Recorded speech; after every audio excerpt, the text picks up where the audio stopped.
关心疫情转好，外界是关心讲，咱当时会当甲新冠肺炎对第5类的法定传染病降做第4级，等于是一般的感冒。卫福部是回应讲，因为即阵中国的疫情无啥稳定，中国的疫情还搁咧行，所以咱敢会降级这部分还搁观察。 最近3档的新冠疫情，互真侪感染科医师、护理师真辛苦。台湾感染症医学会表示，2011年时有40几个感染科医师，到达剩差不多20人左右，能力报告真严重。早上7点多上班，晚上8、9点、10点、11点才下班，都有可能。人力、新药，一直都缺少。 希望大众重视防疫人员，学会即届嘛特别将12月12做头一个感染管制日。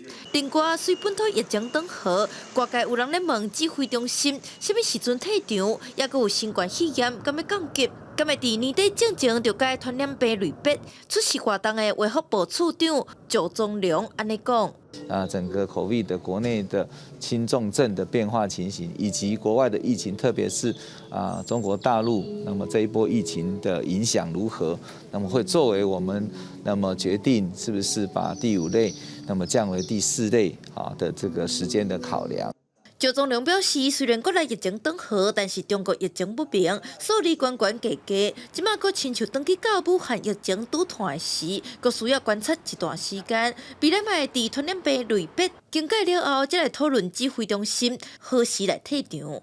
记者田文丽台北采访报道。